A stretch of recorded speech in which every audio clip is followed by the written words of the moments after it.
Silence has a language and distance has a meaning. When attention disappears, it doesn't just create space, it creates questions. And those questions begin quietly, almost unnoticeably in the mind. At first, there is confusion, not panic, not sadness. Just confusion. Because when something feels real, consistent, and present, its sudden absence doesn't immediately register as loss. It registers as a puzzle. What changed? That is the first thought. Not why did this happen, but what did I miss? Because consistency builds expectation, and expectation builds emotional security. So when that pattern breaks, the mind doesn't immediately blame the other side. It turns inward. It starts replaying conversations, analyzing tone, revisiting small details that once felt insignificant. Was there something said that came across the wrong way? Was there a moment that shifted the energy? Was there something overlooked? And this is where the mind becomes both detective and critic. Because when attention is withdrawn, it forces self-reflection, but not always in a healthy way. It creates a loop, the loop of overthinking, the loop of trying to make sense of silence. Then comes the second phase, doubt. Not loud doubt, not dramatic doubt, but quiet, creeping doubt. The kind that whispers instead of shouts, the kind that doesn't say you're not enough, but asks, what if you weren't enough? And that question is dangerous because it doesn't need an answer to cause damage. It just needs to exist. At this point, the emotional energy shifts. It's no longer just confusion. It becomes awareness, awareness that something is off, awareness that the dynamic has changed, awareness that the effort is no longer balanced. And here is where something very important happens. Perception begins to rewrite reality. Because when someone stops showing up the same way, it doesn't just change how they are seen, it changes how everything that came before is interpreted. Moments that once felt genuine start to feel questionable. Words that once felt meaningful start to feel temporary. Was it ever real or was it just convenient? That question begins to grow. Now, this is where most people assume that the response is to chase, to seek clarity, to demand answers. But that's not always the case. Sometimes the response is withdrawal, not out of pride, but out of self-protection. Because when attention becomes inconsistent, it creates emotional instability. And the human mind does not like instability. It tries to regain control. So instead of reaching outward, sometimes the reaction is to pull inward, to observe, to wait, to see if the silence is temporary or intentional. And during this waiting, something shifts again. The emotional investment starts to adjust, not disappear immediately, but recalibrate. Because when effort is not reciprocated, value begins to be reassessed. Am I investing in something that is no longer investing in me? That question introduces a new layer, self-worth. And this is where things become powerful. Because absence doesn't just create longing, it also creates clarity.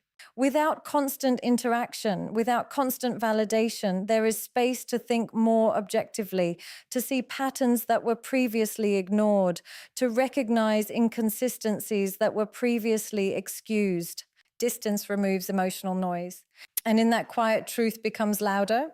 Now, here's the part most people misunderstand. When someone is no longer being pursued, it doesn't always increase attraction. It doesn't automatically create desire. Sometimes it creates detachment. Because attention is not just about validation, it's about connection.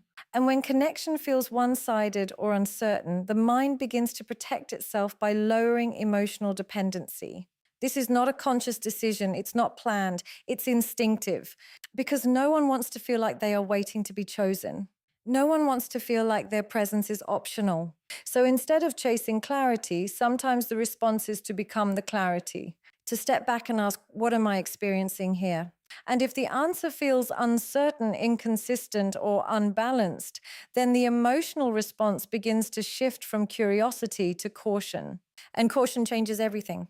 Because once caution enters, vulnerability decreases. Openness decreases. The willingness to invest fully starts to fade. And what replaces it is observation, boundaries, and emotional distance. Now, from the outside, this might look like disinterest. It might look like a loss of attraction. But in reality, it's often a form of self-respect. Because when effort is not matched, continuing to give the same energy feels like self-betrayal. So the mind adjusts. Not dramatically, not overnight, but gradually. Messages become shorter. Responses become less frequent. Emotional availability becomes limited. Not as a strategy, but as a reaction. Because energy mirrors energy. And when the initial consistency is gone, the natural response is to reduce investment. Now, here's where it becomes even more interesting. Sometimes the absence of pursuit creates two possible interpretations. The first is confidence. The second is disinterest. And the difference between the two is not in the silence, it's in the context that came before it. If the foundation was strong, consistent, and emotionally secure, then space can feel like confidence. It can feel like independence. It can feel like someone who is not desperate for attention.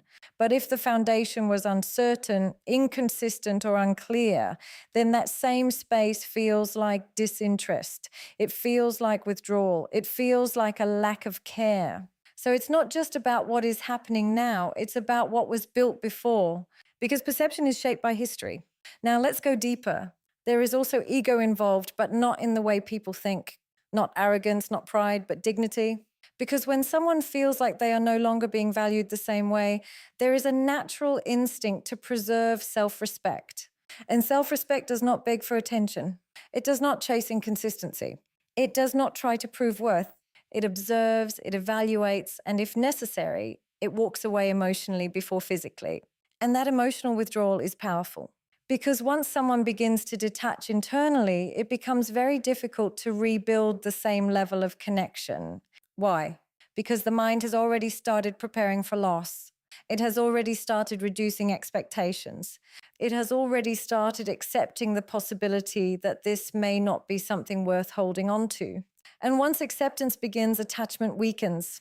Now, there's another layer to this: curiosity. Because absence can create curiosity, but only when there is still emotional investment. If the connection still feels meaningful, if there is still a sense of value, then the lack of pursuit can trigger intrigue. What is going on? Why the change? Is this intentional? And that curiosity can sometimes pull attention back in. But here's the key: curiosity only exists when there is still something to be curious about. If the emotional connection has already started fading, then absence doesn't create curiosity. It confirms disinterest. And confirmation leads to closure. So the impact of not chasing is not universal. It depends entirely on the emotional stage of the connection. Now let's talk about the internal dialogue that happens during all of this. At first, it's analytical. Then it becomes emotional. Then it becomes decisive. Because after enough time, the mind stops asking questions and starts making conclusions. And those conclusions shape behavior. If the effort is not there, then maybe the interest is not there. If the interest is not there, then maybe this is not something to invest in. And once that belief forms, actions follow. Distance increases, emotional availability decreases. And eventually the connection starts to dissolve, not because of one big moment, but because of many small absences. Now, here's the truth that most people avoid. Not chasing is not a strategy, it's a signal. And every signal is interpreted based on context, consistency, and emotional investment. So when pursuit disappears, it doesn't exist in isolation. It interacts with everything that came before it. And that interaction determines the outcome.